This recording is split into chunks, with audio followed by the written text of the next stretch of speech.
Monte avec le caissier lui dit bah, oui, pourquoi pas, ouais, mais ça m'embête, ça va me faire des complications dans ma caisse. Bon, bah, dites-lui non. Mais, dit la vendeuse, il n'y a pas de mais, dit le caissier. J'ai dit non.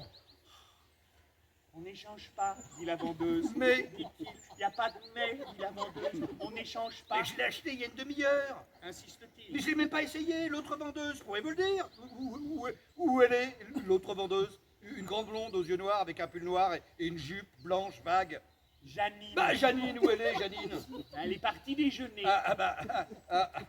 Alors vous voyez, et quand je dis une demi-heure, même pas le temps d'aller acheter pour aller avec le costume. Il montre le sac. Les chaussures que j'avais repérées en passant avant de venir ici et de m'apercevoir qu'elles n'y étaient plus.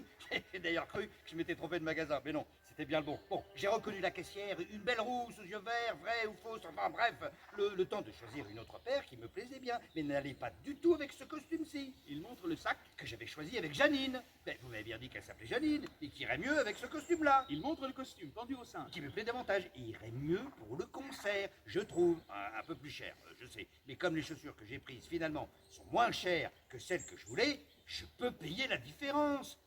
Bon, quelques instants plus tard, blanc comme un mort, il ressort de la cabine, regarde le caissier qui n'a rien vu, puis sort du magasin avec ses deux sacs. L'un, le grand, contenant un costume neuf. Et l'autre, le petit, contenant une boîte, contenant une paire de chaussures neuves et les cendres de l'aventure. Enfin, notre héros se dirige vers la sortie du centre commercial. La sortie du centre commercial. La sortie du centre commercial se compose d'une rangée de portes à double battant qui prend ou occupe toute la largeur de la galerie marchande. Et là, la même scène confuse et largement démultipliée se répète et se poursuit depuis la nuit des temps.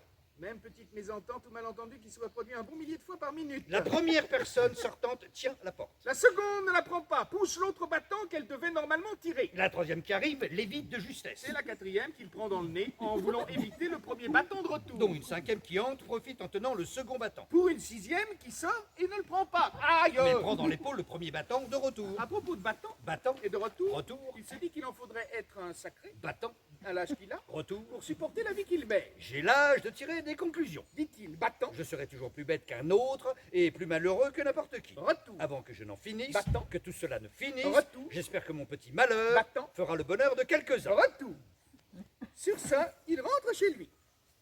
Ça va? Toujours pas les privés? Ah, pas du tout, là, il y a erreur, là, vous êtes à la Nef des Fous, la clinique la plus moderne du Val-de-Marne. Il raccroche. Ça, c'est très drôle. Hein. Très malin. C'est bien. Bon, il regarde son papier, Réfléchis. rappelle les renseignements. Nouvelle attente. Les 4 saisons.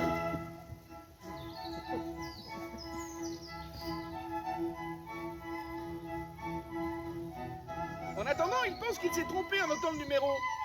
Bon, il se trompe. Le numéro est bon, la voix de l'homme le lui confirme. Il a dû se tromper en composant le cadran. Le recompose. Non. Raccroche et le recompose. Le recomposant, il pense à ses dépenses de vêtements, se dit qu'il aurait mieux fait de téléphoner avant de se lancer dans tous ses frais. C'est toujours comme ça. Et il n'a jamais su faire la part des choses.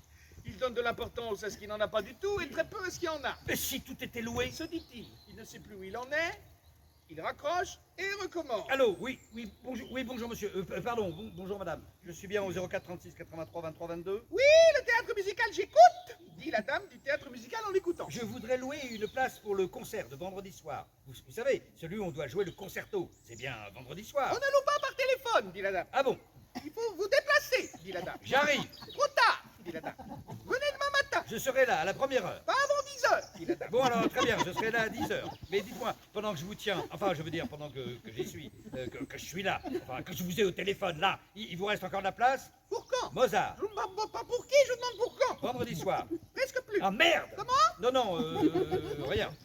Mais si